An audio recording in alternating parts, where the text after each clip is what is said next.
कर्नाटकात एसटीला कन्नड रक्षक वेदिकेच्या कन्नडिगांनी काळं फासलं। चालकाला कन्नड येतं का अशी विचारणा करत मारहाण। कन्नडिगांच्या उन्मादामुळे वाद पुन्हा पेटला। केंद्रीय गृहमंत्री अमित शहा पुणे दौऱ्यावर। नाशिक आणि रायगडच्या पालकमंत्रीपदाचा तिढा सुटणार का याकडे लक्ष।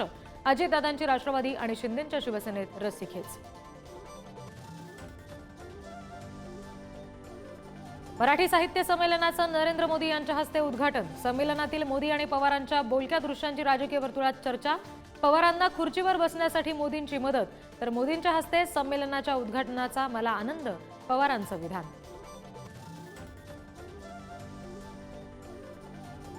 मसाजोगमध्ये सुरेश धस देशमुख कुटुंबियांची भेट घेणार। काल जरांगेंनी भेट घेतल्यानंतर आज धस यांच्या भेटीला विशेष महत्त्व।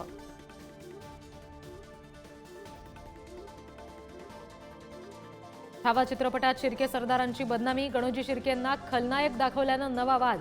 निर्माते दिग्दर्शक यांच्या विरोधात खटला दाखल करण्याचा शिर्केंच्या वंशजांचा इशारा।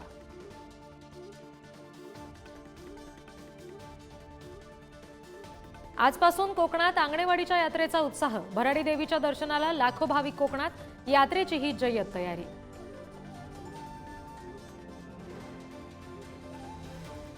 नाशिकच्या राहुड घाटात 7 ते 8 वाहनांचा भीषण अपघात। प्रवाशांमध्ये तुंबळ हाणामारी। अपघातामुळे महामार्गावर काही काळासाठी वाहतूक कोंडी।